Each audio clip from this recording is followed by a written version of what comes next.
Good morning, friends. Good morning, audience. Uh, Fans and haters alike, you're all welcome. Uh, so, plenty going on the political scene, and I just couldn't miss the ride. I had to hitch a ride. So I got a few points to make.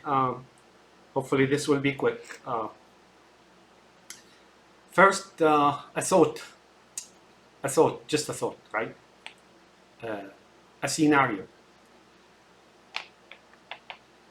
If on January 6th, last January 6th, Trump wasn't in the White House, was not in the White House. If he wasn't in the White House, and then the same circumstances arose or happened, and he was not in the White House, his gangs that occupied the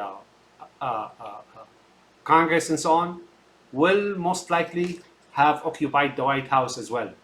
Uh, So that was a possibility because he thought, or he believed, or he tried to promote or propagate the notion of rigged election and so on and so on.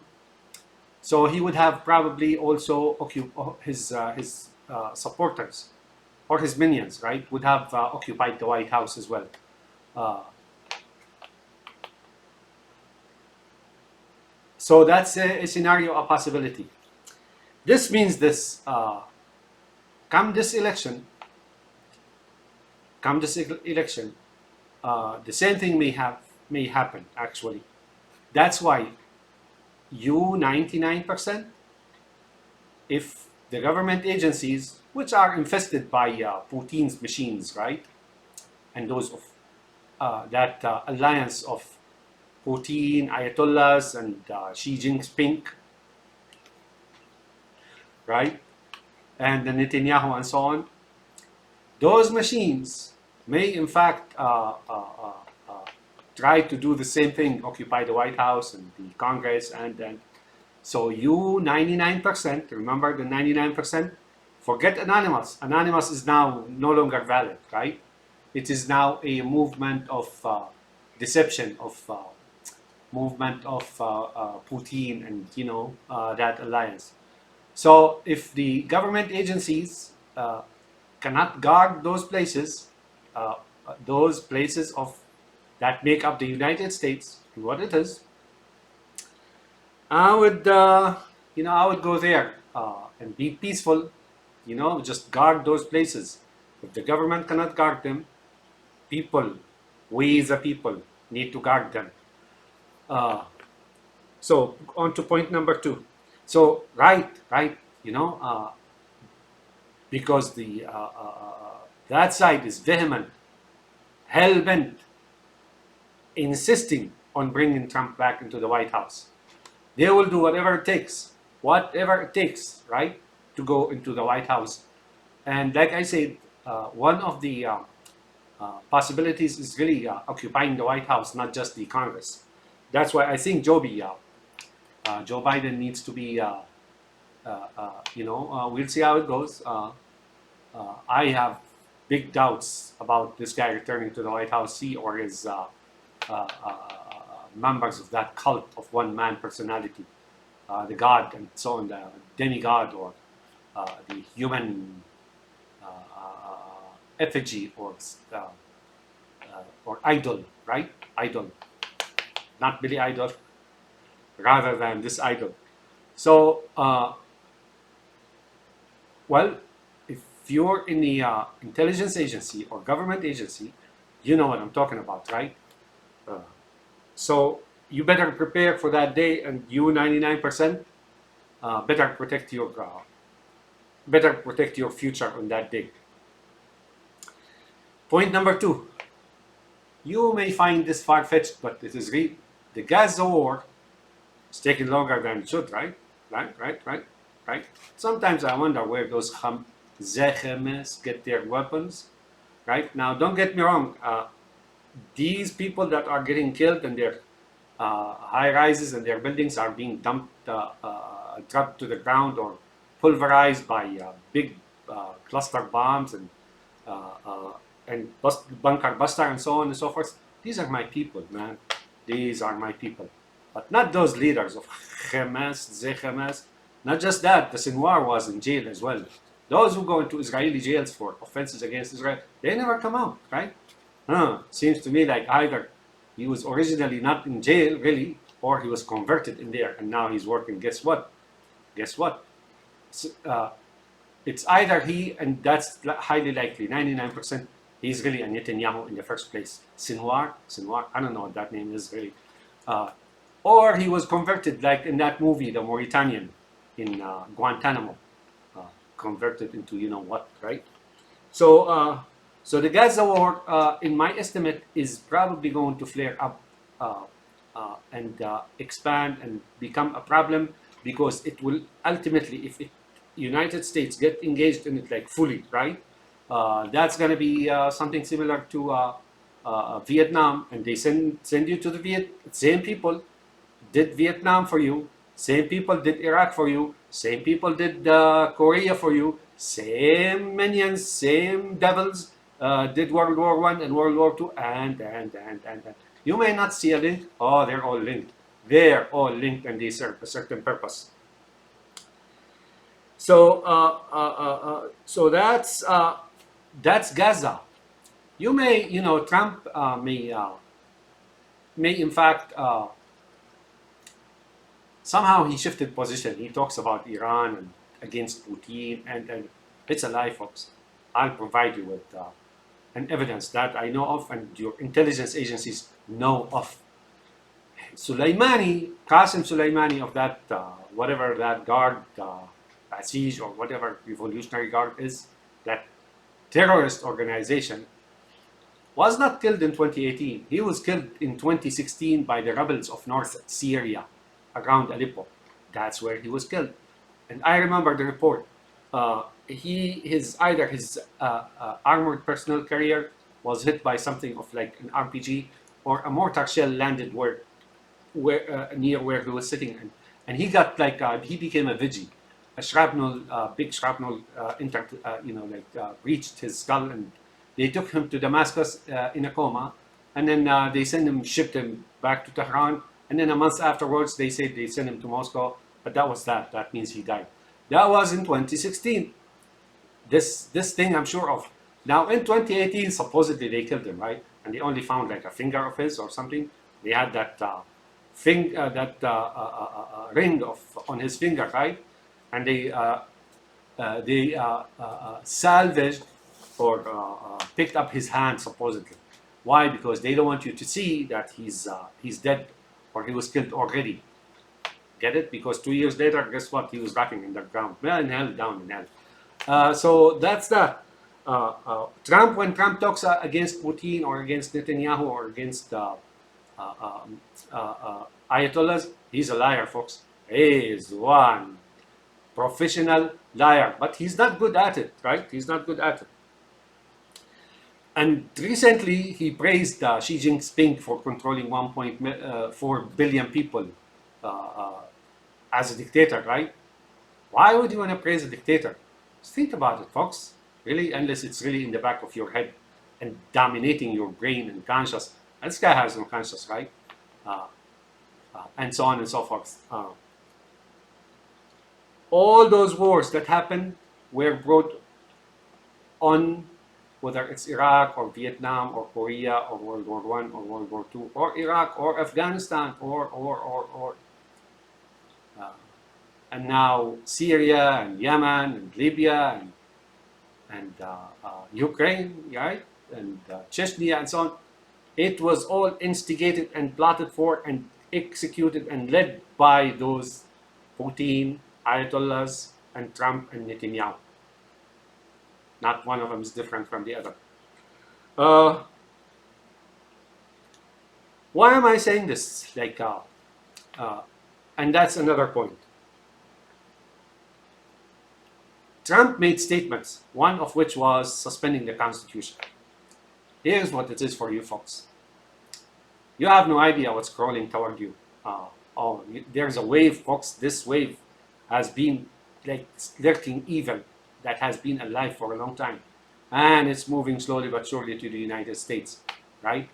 And United States the destruction of the United States started long time ago. Started with Roosevelt when he handed the currency control to the Federal Reserve, right, which is a private bank. Also, it has been systematically prepared and destroyed until this moment. Wars, sending the like the majority of manufacturing processes into China and so on, and I said ways back, China has become the world factory, and I've been hearing it ever since. But the United States suffered so much out of those very same people who are preparing the United States for tyranny, really, for perpetual, eternal tyranny. Really, that's all there is to it. They think you guys have, you Americans, you have like too much freedom, and the intention is really to bring you back into the animal farm. That's all there is to it.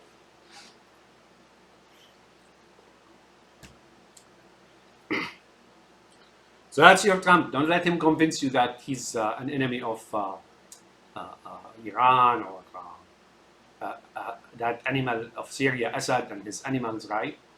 And Putin and Xi Jinping, and he's got friends in the Gulf, right? Those Gulf countries, the ones that America protected for a long time. Now they're going BRICS, right? They're going BRICS. You know what BRICS is? You guys don't know what BRICS is. BRICS is meant to really fleece the world of its money. I mean, if your dollar is, but I'm going to tell you this, it's just not going to happen, right? If and when it happens, right, big if, colossal, gigantic if, it'll become useless, really, it'll be meaningless because the fundamentals of societies in the world and their finances and so on will have been ruined. So BRICS is meaningless, really. You can count on the dollar being around for a while to come because you go to the heart of Africa or Asia or Europe or anywhere or the Americas, anywhere, right? And you will see that people still deal with the dollar, and they are not about to just think that the dollars will be replaced by the yuan. You go anywhere, they deal with dollar and euro, of course, as a second currency. So, but that's what Trump is going to do. He's going to he's going to affect or put in effect cryptocurrency. He's going to, as I narrated and reiterated to you in the previous video about him, what he's going to do in Ukraine and Taiwan and cryptocurrency and destruction in the Middle East and killing and you get it, right? Now the voting machines. Voting machines are not immune from being rigged. That I know. Because I'm a computer guy, I program things, and to me it's very simple. Imagining things like that is very simple, and programming them is very simple. To rig a computer, it's very simple, folks. I mean, it's not like you can do it in 5 minutes, but that's very doable. So now you got your Trump, who is a believer, firm believer in election and machines, voting machines being rigged. Guess what? He's the one to go ahead and rig them. So here's what I'm thinking. I'm thinking his people now, his minions, his company, his gangs, his horde of Mongols, whatever, right? They are probably preparing or working on rigging the machine, and they have a lot of machines. Those Putin machines are all over the place here. Don't underestimate what happened when the Soviet Union broke up. Millions migrated to Israel, and from Israel to the United States. Those weren't all Jews, right? This is not Jewish thing, right? So they migrated into Israel because they were married to Jewish people, and they came here. And those millions are extension of Putin, an extension of communism. Their belief, regardless of religion, they believe in that communism, in that totalitarianism, in that old Soviet Union. They're used to it, folks. They're used to it. And they're here, and many of them are in the programming companies, software companies. Many of them are in government now, and not too long ago, like 2 years ago or so, we know that Putin broke into, his hackers broke into, internal hackers, right? Like the Snowdens, broke into the departments of veterans, I think, of other departments, and stole a whole ton of information. And and then your Trump gave them the essence of the top secret information of the United States. Those files that were picked up in Mar-a-Lago, those files that were picked up in Mar-a-Lago, oh, they didn't tell you not one thing. You don't hear about it. There's a wave, folks, in the works now, and like it's a healthy movement coming westward, right? Uh, and you don't hear much about that in the news. In the news, there's plenty of gibberish, right? They keep you busy, while the real thing is not even mentioned. The real danger. So the voting machines are as such. So go guard your voting machines and make sure that those voting machines are not rigged. Because that who believes the voting machines are rigged and that he lost the elections because of them is the very same one that will try to rig them. That's all I'm saying. Now you may say, well, they maybe have been rigged before the election, the last election. Guess what? These are the very same machine that put Trump in the White House in the first place. Point. Migrants from the South America. There are those dictators of South America like Yair. You know, that's like an Israeli name. Netanyahu has a son called Yair, right? Brazil and the president of Mexico and here and there. These are pro-Trumps and they're all involved and active and hell-bent on bringing Trump back into the White House. This is not just the Middle East and Gaza and Putin. This thing is wider than you think, folks. Far wider than you think. Why are they sending those immigrants? Because they are now trying to mob the United States and Joe Biden in particular. Because by the time they get to election, people will be so exacerbated by immigration, by illegal immigrants, by Taiwan, by war in the Middle East, by so and so, that people, they're trying to induce the sense of fatigue among the Americans people, that fatigue of Joe Biden when he's really being mobbed. It's really that Trump's worldwide conspiracy that is trying to put him back into the White House, that is mobbing the United States, not because Joe Biden is weak or anything like that. You know, let me tell you something about him. I don't like him, but last I heard, two things. Number one, I don't think he's going to suspend the Constitution. Right? I look at the guy and he talks sometimes, and I don't think he has such a plan. No.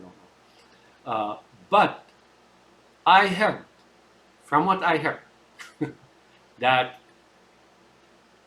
from the moment I walked into the United States, right, on February 11th, 1981, I recall he's always been in the Congress, right? This guy has been in the Congress for decades, right? So he's got so much experience. He knows government. Those F's, that Joe Obama, right? And Obama and Bush and Trump and they don't know what politics are. They came there. All we've seen from them are few things only. One is to go to wars in the Middle East.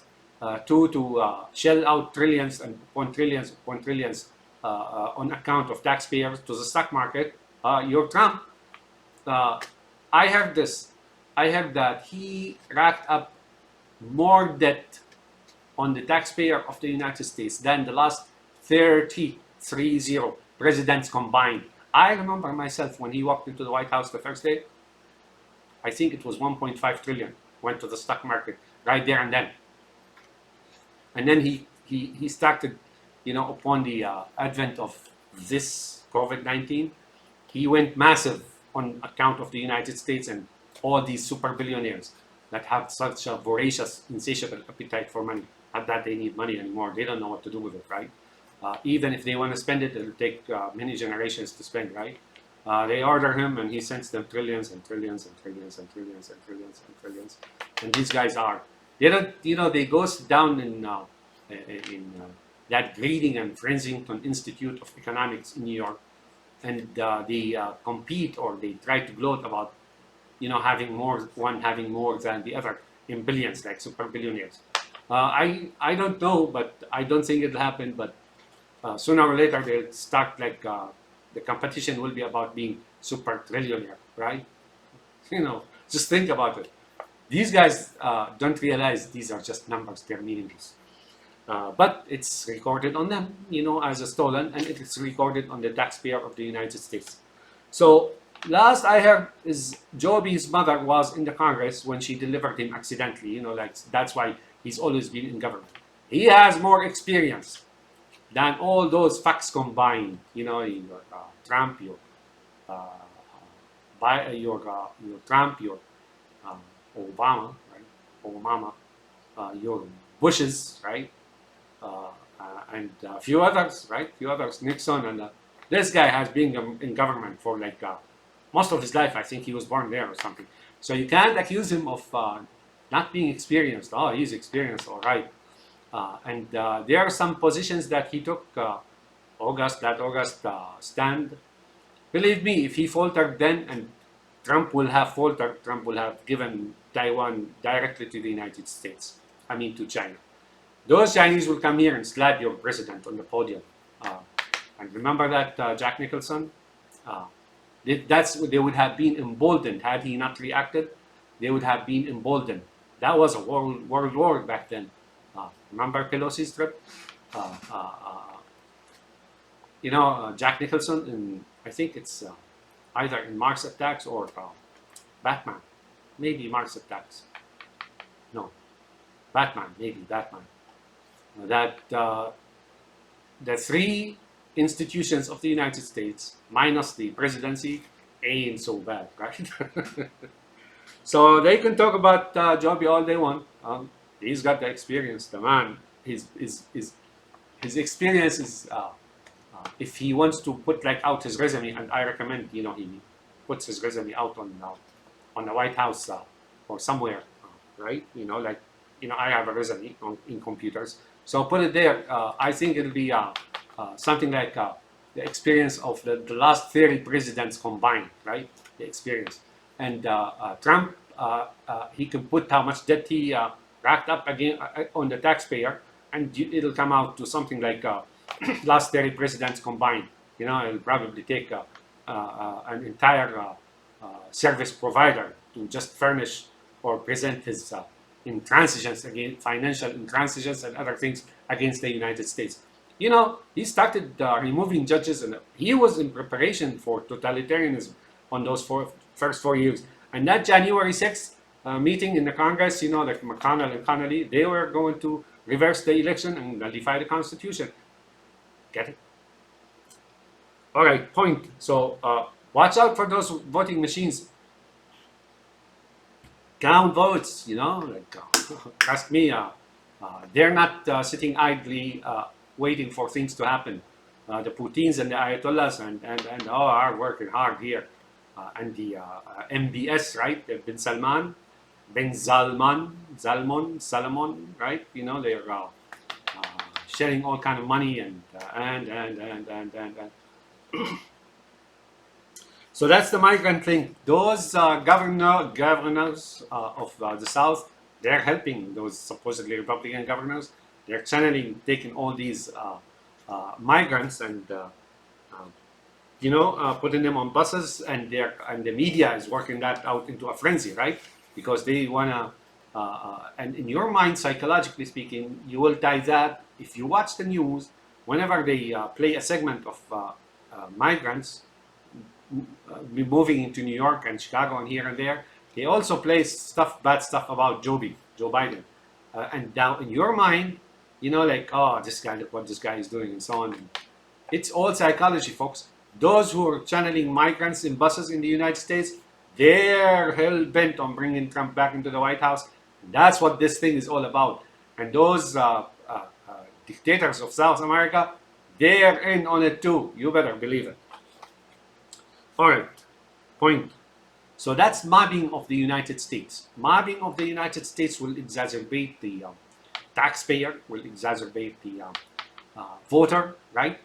Whether it's like I heard just now, like China is maneuvering around Taiwan, and North Korea is rattling their nuclear guns, and here and there, and BRICS, and all kind of things, migrants, and in my estimate, that Gaza war will intensify around the Middle East, and they will involve the United States in bigger war because they want to, they want to exacerbate the United States, and when the American voter is exacerbated, or feeling tired and sense of fatigue of what's going on, they will probably think of a change in the White House. That's what this is. So don't think those Hamas leaders, Hamas, that's how the Israelis say it. Those only losers in that conflict and in the Middle East conflict are two.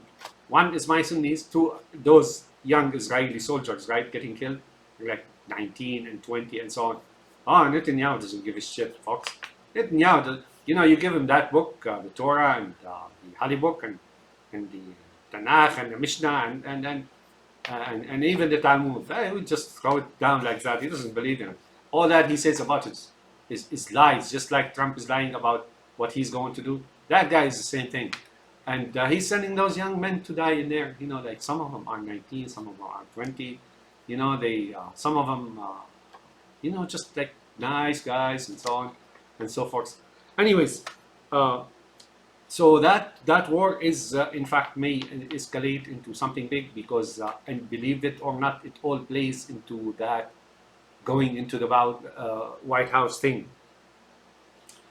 Trump is a clear and present danger, folks. Make no mistake about that. He said the other day that Biden is threat to democracy. I don't know what he's talking about. All that he says, if we're to take the evidence or analyze his statement or the expression, right? All that he said and did so far says that he is going to remove this democracy from the United States. The United States will no longer be democratic. That's what he's saying. I've heard Trump, I've heard Biden so far. He didn't say anything like that. Will he ever do anything like that, Biden? I don't think so. I don't know, but I don't think so. I don't believe so. In fact, there's nothing about his behavior that is a telltale or an evidence or a hint of him going that route. But Trump is shouting totalitarianism, is speaking and barking totalitarianism, and you've seen it, right? So it's 1 + 1 = 2, folks. It's no more, no less. Let me tell you something about Obama and his brothers. Obama is not a Democratic or Republican. Neither is Trump, for that matter. These guys don't believe in this elephant donkey thing, right?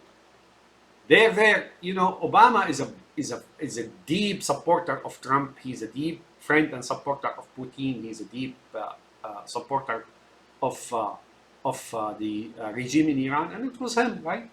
You may not remember when he made a deal with Iran, a nuclear deal with Iran. He stated, and he's on the record, and he said that they cannot manufacture nuclear weapon until 15 years later. Guess what? Do you understand what that means? He gave it to them, right? And Netanyahu, of course, patted him on the shoulder. No, on the back of the head, he necked him, right? Thank you so much, motherfucker. So Obama is going to play against Biden. Not just that, there are some real worms around him, like the Louis Farrakhan, right? Rabbi Louis Farrakhan, Rabbi Jesse Jackson, and Rabbi Obama, and all those stuff. Oh, they're already on the record talking against Biden and praising Trump. For what? Oh, really? You don't know, right? But they have some background, underground connections. You don't know those folks. And so those black folks, African Americans, they're leading their people down, right, and putting them further in bondage because of their other ties. They don't. You look at Obama. You look at Obama, and you look at J.C. Jackson, and you look at Louis Farrakhan, Al Sharpton, and so on. These guys don't consider themselves black. No, no, no, no, no, no, no, no. And they're pro-Trump 100%. Let me tell you something. This is wider than you think. About 2.5 years ago, I was walking into my apartment, not where I live now. I used to live in a different complex, not far from here. And there are three African Americans sitting and like drinking beer and chatting, you know.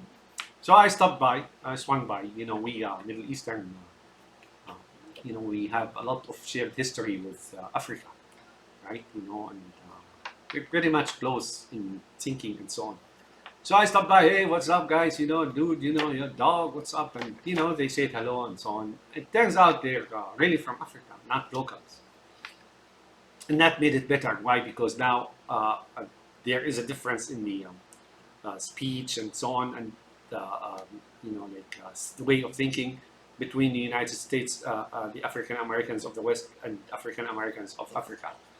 So we talked a little bit and so on. It turns out that one particular guy is indoctrinating the other two.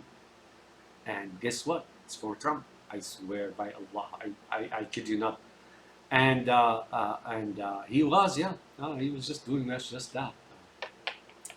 I mean, to me, it was like, what are you effing talking about, man? You don't see what's going on? But I didn't say, of course, anything, of course. And, you know, I walked away. So I said to him this. I said, you know what? As I was standing, I didn't sit down. I kept standing, right? I said, you know what? Whites are not racist. And then I swear by Allah, he got up and hugged me. He says, that's what I've been saying. And I said, whites are isolationists, right? You know, like he thinks you're a human being, but he don't want to have anything to do with you. And, you know, that was that. But then in my mind, you know, I knew there's those who look like whites, right? You know, some of them look like me. But I swear by Allah, I'm a humanistic. And they look whites, and they look, some of them look black, like Jesse Jackson, and these are very, you know, and the Farrakhan and Sharpton and the Obama, these are the real racists. These are the brothers of Trump and Putin. And when things happen, oh, they're gonna do away with you, black or white. I swear by Allah, they will not let you go on. My gray hair. All right. So, Joby, I really think you ought to tell that looter, Obama, not to intervene in the election. Because he's going, just the mere fact that he gets on board and start like talking, campaigning and shit like that, that's going to be negative. You may say, you're overreacting, and you're asking us to overreact. For what's at stake, people? I would rather overreact than underreact. For what's at stake, I can sit down and talk here for hours on. All I can tell you is what's coming, what's crawling slowly but surely. That came to a halt in two places, one in Ukraine and one on January 6th. Oh, folks, you have no clue. There are those who support Trump and they think he's going to be good to them. Reconsider that Hitler and that Trump and that Putin and that Stalin and that Lenin and that Ayatollah and that Assad and that MBS and reconsider, and that Xi Jinping and that Pinochet and that Castro. Folks, reconsider. Let me tell you something about Hitler. And this guy is sounding like Hitler. And that's another point, right? So it's better to overreact than wait until things happen. And when do you start? Well, you should have started like a year ago or a month ago. If you haven't, it's better late than never. Now is the time. You have no idea what's coming your way. So let me tell you something about, there is a very obvious sign of what's going on. You should read that. The first time an American party or candidate, this is a new phenomenon, right? Just happened on Trump, right? At Trump. Take, for example, when Al Gore supposedly was deprived of his win in the election. Why? Because he got the popular vote and the delegates are compromised. Uh, uh, and he put, like in that legal battle, Judge Sanders and uh, lawyer Boys and he eventually put George W. Bush in the White House. He lost the election, right? But then Al Gore didn't really run again. Why? Because now, whatever happens, he doesn't want to become an obstacle for his party to win, right? So, that's the process here in the United States, as I know. Up until Trump, all those presidents behaved this way. Take for example, Hillary. I don't think she lost the popular vote. I think the delegates basically just screwed her up. That's all. And look at other presidents as well. Those who lost the elections just laid off, right? And where became part of the U.S. and so on. This is the first time you see somebody or a group of people or a party or a section of the U.S. population, and that's not really big, right? Insist on the one-man cult. This is a cult, folks. Notice everything that is going about, even his legal guardians, the Jack Smith and the Mueller and the Garner and even the media, even his party members, they're hell-bent on the one-man cult, right? On the one man. Doesn't that sound like bad to you? Like, what's the big deal? Like there are other people in the party who can run, and so on. But no, they are insisting. Why are they insisting on the one man? This is a cult, folks. Once you see that, it's a cult. And they have, that's called false god, right? And there's only one explanation to it, is that they are bringing this man into the White House to stay, and that's it, right? There's some real bad influence in the back end. Now, one day I was watching TV here, like one of those channels, not official channels, rather the channel that usually certain religious organization buys, like time on cable and so on. And this particular guy from Illinois, like Halibelt and evangelist and so on, I swear by Allah, he was praising Putin, and he looked pretty white to me, right? That he said he may in fact immigrate to Russia. In my mind, I don't think he will immigrate to Russia, but even if he did, the same thing that happened to Snowden will happen to him. Meaningly, he betrayed his own country for another country that he no longer loves, and he wants to come back here. Not just, right? Right? So that's the cult of personality. I'm going to remind you of, Hitler. And that says something that speaks loud, loud of something here about the cult of personality or the cult of that leader. And certain Egyptian man who was born in Egypt and lived, I don't know, until like the age of 14 or 18 or something. I don't recall exactly. Whose name is Rudolf Hess. He speaks Arabic in Egyptian accent better than me.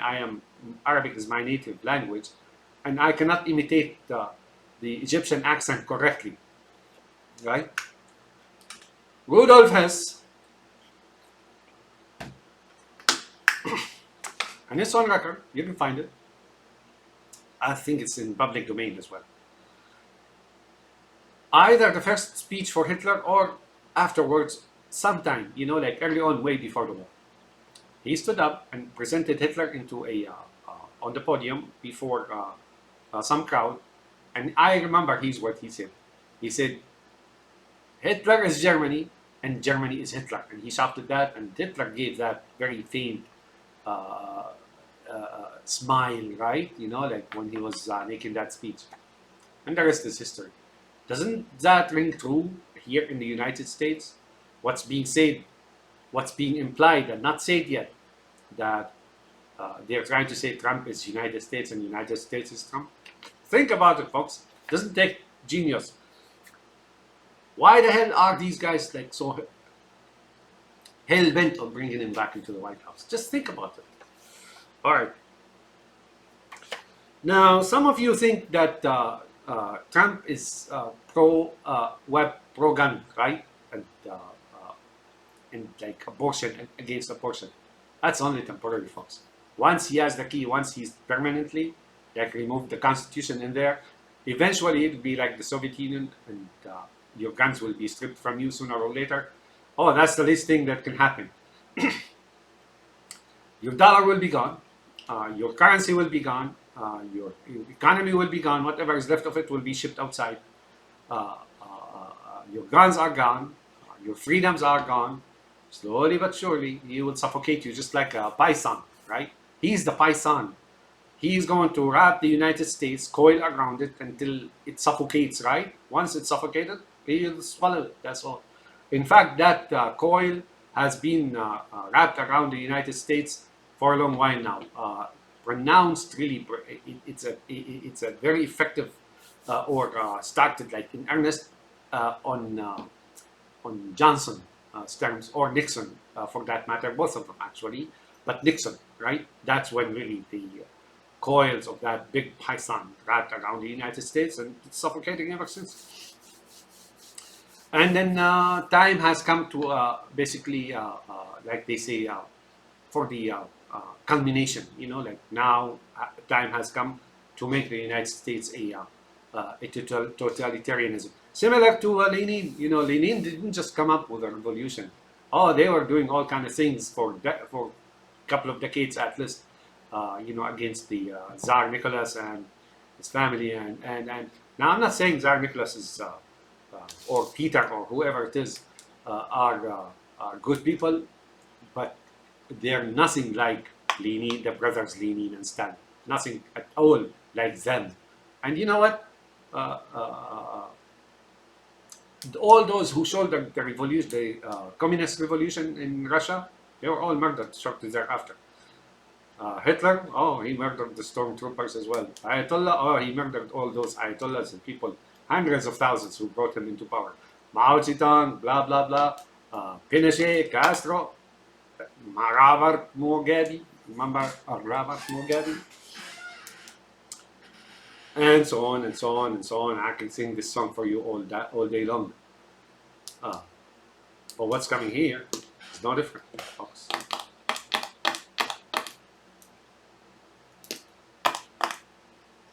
I pray you wake up and start acting now. And all these points I made,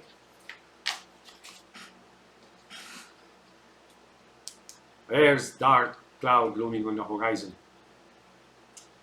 And I can elaborate and explain and expound and express. Joby, they'll have to arm Ukraine to the teeth, or if not, enable them to manufacture their own weapons. Be very careful. They're trying to mob you now, whether it's Taiwan or North Korea or that war in the Middle East that is escalating slowly but surely. Notice it's controlled. Have a nice day, my friends, and I'm optimistic. I don't think those that cult of Putin and Ayatollahs and Trump and I don't think they're gonna get there. But guess what? Have a nice day, and we'll talk to you later. Bye now.